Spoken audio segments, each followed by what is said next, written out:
allanamientos, interceptaciones, seguimiento a personas, ¿cierto? Capturas.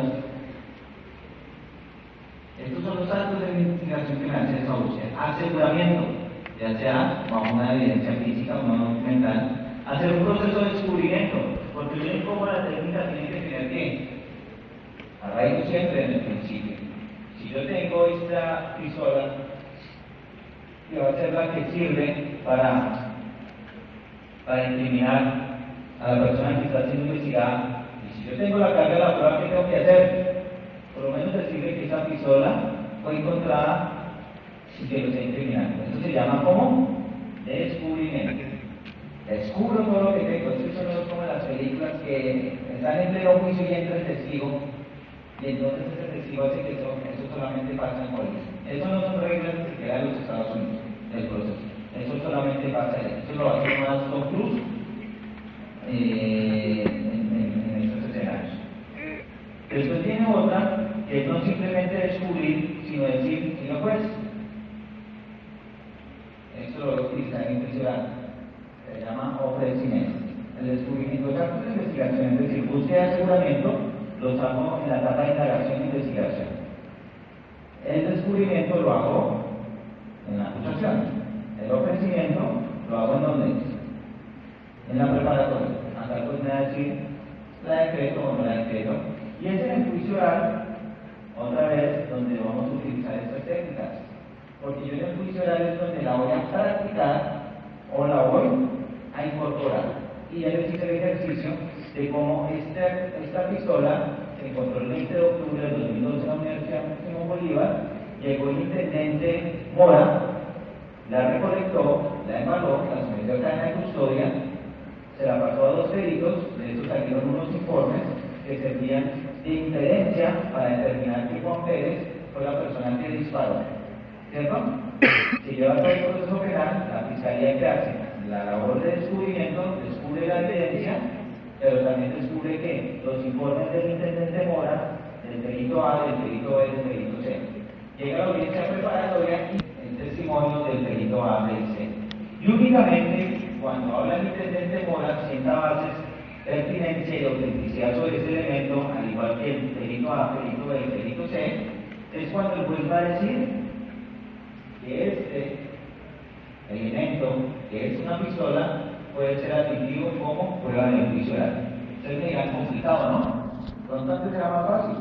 Yo probablemente escogía la pistola y se la entregaba a la parte de investigación. Pero esto no es de que sea el sistema. Vuelvo y repito. Esto hace propiamente a una regla de protección del principio del sistema penal. Les hablaba de teoría del caso y de pertinencia.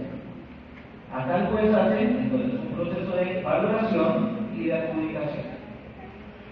Entonces, rápidamente ya con eso concluyo. Vamos a ver que en el juicio oral, haciendo pues abusivamente, sin hablarles de todo el proceso penal, cuando llegando al juicio oral, vamos a tener 3 momentos. La declaración inicial, ya va a ser el momento de apertura. El debate probatorio, donde se hace el interrogatorio y los contrainterrogatorios.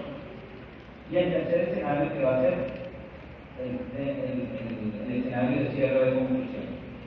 En el primer elemento, la declaración inicial de apertura, simplemente le doy le hago las promesas al juez. Señor juez, acá hay otra historia que contar. Juan Pérez no es Dios, él no tiene el don de la unidad. El día 20 de octubre del 2012, Juan Pérez se encontraba en el centro comercial Unicentro con su hija Florentina. Esta defensa le probará que a las 10 de la mañana Juan Pérez estaba en Cine Colombia. Esta defensa le traerá a usted un video y bla bla bla bla. ¿Sí ven? Sin conocer usted la teoría del caso de la fiscalía, que es lo que yo les estoy mostrando, que Juan Pérez no pudo ser divino y disparó a una remora, porque ¿dónde estaba Juan Pérez? Sí. En el cine. Y si Juan Pérez no estaba, ¿cómo lo llamamos jurídicamente? Si no podemos determinar quién es él, pues habría una actividad. ¿Sí ven? Entonces este es el momento de apertura, las promesas.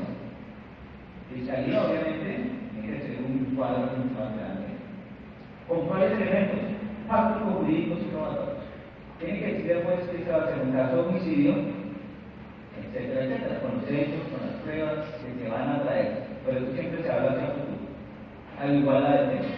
¿La defensa es opcional? Sí, porque no tiene la carga de la prueba. Para la fiscalía es obligatorio. Pero escuchar una sola versión puede ser problemática, ¿no? Imagínense, la fiscalía dice que va a traer acá el intendente Mora, el delito A, el delito B, el delito C, va a demostrar tal cosa, eso le va a quedar al juez. Y si la defensa dice, no, eso es opcional, yo no vine a negar la apertura, pues el juez va a tener un escenario probatorio con la mentalidad y la historia de una sola parte. Llega este debate probatorio, este debate probatorio se realiza a través de ¿qué? De interrogatorios. Cuando yo hago un interrogatorio, ya sea porque soy un testigo de los hechos, un testigo presencial, un testigo de acreditación, doy una versión de mi hecho frente a la siguiente premisa. El interrogatorio, ¿qué norma? Perdón, no qué norma, sino cuál es el hecho que tiene la connotación probatoria. La versión no. Si el testigo dice el 20 de octubre se hizo un seminario en Cúcuta, cuando él dice el 20 de octubre se hizo un seminario en Cúcuta, ese hecho está siendo ¿qué? Considerado como prueba. Entonces, ¿quién es el protagonista de un interrogatorio? Elemento. ¿El abogado? No. ¿Quién? El testigo. Y acá es donde ustedes van a entender de la forma más fácil porque la técnica del interrogatorio es una pregunta abierta. Porque, ¿qué sucede si yo le pregunto al testigo, usted estaba el 20 de octubre del 2012 en la Universidad Simón Bolívar? ¿Qué sucede? ¿Quién es el que está declarando? El abogado. Entonces, no es una información que sale del testigo como una información válida para el juez, sino saldrá viciada. Y es por eso que entonces uno dice, bajo la técnica, oposición, señor juez, pregunta sugestiva. El juez dice, claro, este testigo, este abogado me quiere dar un hecho viciado porque quien lo está declarando es él y no yo, y no el testigo. Entonces va a decir sí. El abogado está protegiendo esa regla de prueba bajo el conocimiento personal y directo, entonces el juez va a decir al lugar. Sencillo, ¿no? ¿Qué fue lo que le dijo Juan Pérez? Oposición. Pregunta de referencia. ¿Qué fue, o la última pregunta que puede surgir también? ¿Y usted estaba el 20 de octubre en la Universidad Simón Bolívar y también hizo la tarea? ¿Qué viene ahí? Una pregunta compuesta, porque no se va a saber. Eso es un concepto para definir pregunta. Pregunta sugestiva, pregunta compuesta y fuera de eso pregunta confusa o impertinente. ¿Para qué nos sirve que él estaba o no estaba estudiando? ¿Sí? Entonces, por eso es que la técnica en el interrogatorio es que el testigo de su versión a través de las preguntas del abogado.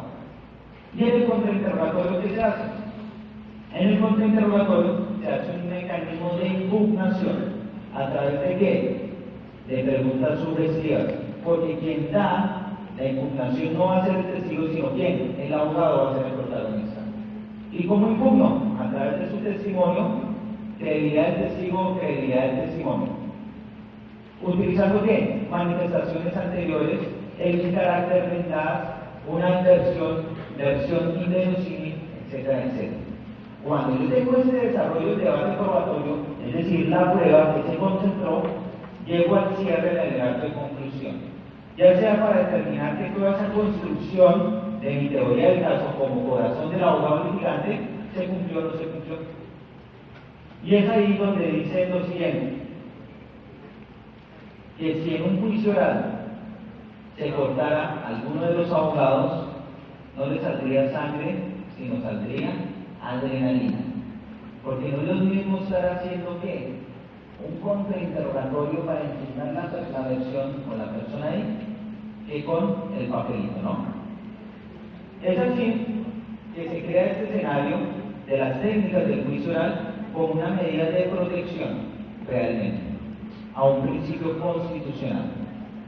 Ya para finalizar, y mientras que generamos entonces el ejercicio de las preguntas, les agradezco mucho la atención prestada por ustedes. De igual forma, hubiera querido pues, transmitirle más información, pero creo que este cumplió los objetivos de dar una introducción. Si nos permite, voy a dedicar dos minuticos únicamente como para también que nos distensionemos y entiendan por qué la importancia de estos escenarios académicos. Porque es que únicamente a través de las universidades es que vamos implementando este sistema. ¿Que tiene aciertos? Sí, que tiene desaciertos también. Que hay que ir mejorando.